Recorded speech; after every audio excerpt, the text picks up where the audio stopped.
Matindi. Matindi mga katoto itong pasabog ni Amy Marcos.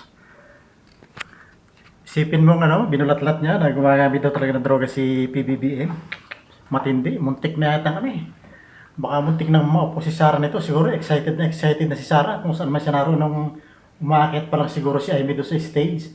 Ay excited na si Sara at ang kanyang mga grupo na ito na ang final straw. Ito na ang ultimate. Ito na ang ultimate announcement. Ito na ang susi para ako'y maupo. Abay, ano bang titindi pa doon? Sarili mong kapatid, ilalaglag ka. Ikaw ay presidente, ilalaglag ka. Ibubuyang-yang. Ika nga ay washing the dirty linen in public.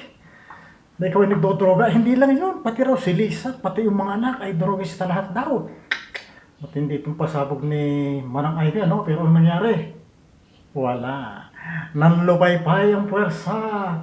Pati ang Iglesia ni Cristo ay nahimasmasan.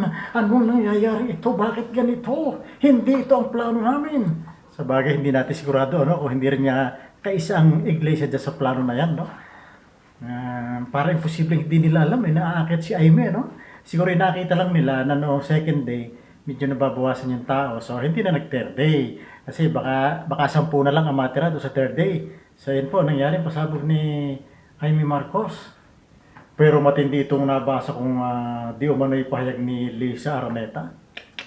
Kahapon, ang pahayag ni Sandro, yung anak, ay talagang hindi raw gano'n ang tunay na kapatid, hindi raw gano'n na aksyon. So sabi ni Amy, Sandro, binubulatlat, to paraphrase Sandro, binubulatlat mo na naman yung aking pinagbulan na hindi ako anak ng tatay at nanay ko. So ako'y magpapa-DNA. Sa kondisyon na kayo na mga mag-anak ay magpapa hair follicle test. Ngayong umaga, nabasa ko yung akal ni Lisa Araneta na yun daw pinagsasabi ni Amy ay fake news, hindi raw totoo. Katulad daw ng kanyang mukhang retokada. Malupit yun. Ay pero baka hindi ko sigurado kung sinabi talaga ni Lisa yun pero naroon sa kanyang name Lisa Araneta Marcos, tapos post. So hanggang sa ngayon naman, 10:20, hindi pa naman pinabubulaanan ni Lisa yung kanyang sinabi, di umano'y sinabi na yun, So, matindi ito. Hindi natin alam kung tataas pa ba ang igangay political career ni Amy Marcos sa ginawa niya na ito. Palagay ko, ang solid north ay medyo pag hindi ka pa tinabangan dyan. Pero ito very sa tama sabi ni Senator Lacson hindi ito karaniwan sa isang pamilyang Pilipino.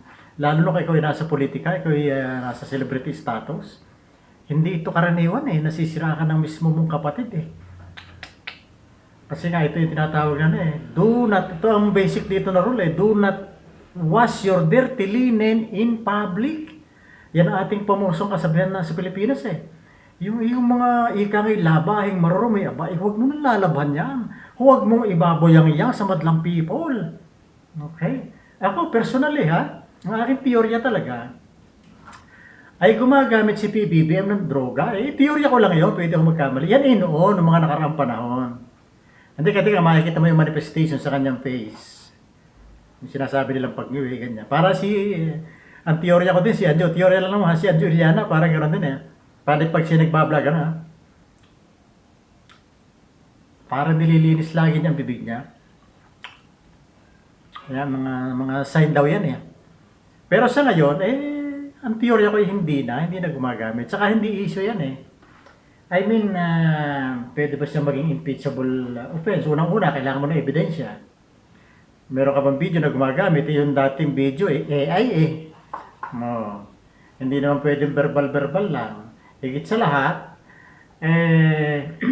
magpapile ka ng impeachment, betrayal of public trust? Hindi ko sure Ang purpose lang talaga dyan ni Amy ay sumamot sa kanya. Pag biniyang ngayon, inaakala nila, ay sasalin ang militar, sasalin ang mga simbahan. Hindi Kasi ang bigat ng kanilang gustong ipalit Yan ay hot potato ang kanilang gustong ipalit.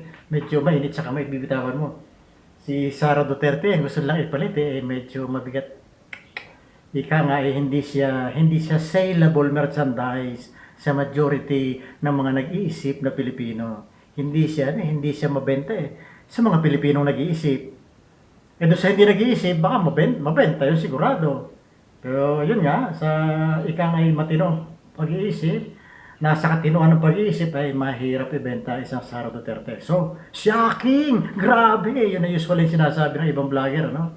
Shocking! Grabe! Talagang shocking! Grabe yung pahayag ni Amy. Kaya lang, wala na ako naisip na matindi na yun. Yun ang pinakamatindi sa lahat ng pahayag niya. Pero, ewan ko kung meron pa silang last card para patalsikin si PBBM. Wala akong naisip eh. Wala na akong naisip na last card pa. Yung, kakita mo, talagang napaka-dramatic, ano? Magrarally yung tatlong sekta na mga sinusuportahan naman, puro naman defective na politicians, puro questionable ang characters. Sumunod doon itong kay pahayag ni Saldico, na ang dami rin butas, tapos ito na nga kay Aimee, last punch, wala eh, kaput, nagkaput, wala, hindi natin alam kung may susunod pa. Wala na akong naisip na titindi pa dyan sa pasabog ni Aimee na yan. Ay, maghintay na lang sa 2028 kung makakalaban pa si Sara sa 2028, di lumaban siya, yun na lang. Pero sa ngayon talaga, kaput.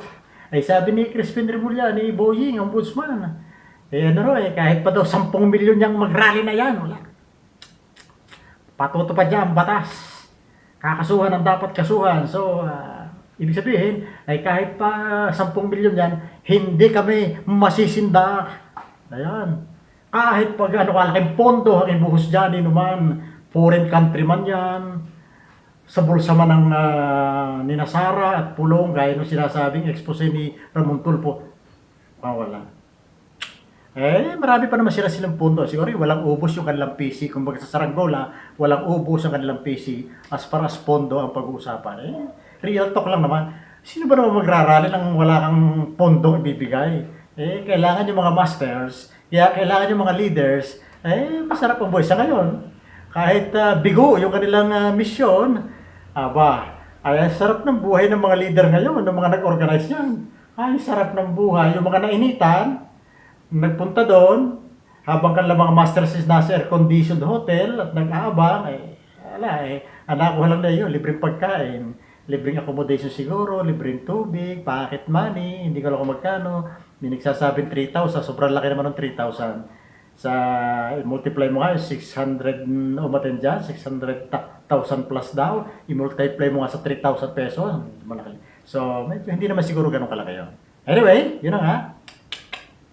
Buti na lang, hindi nagtagumpay. Kung nagkataon, baka sabi ko nga, baka sa halip na tayo nasa putikan ngayon, baka sa komunity tayo mapunta.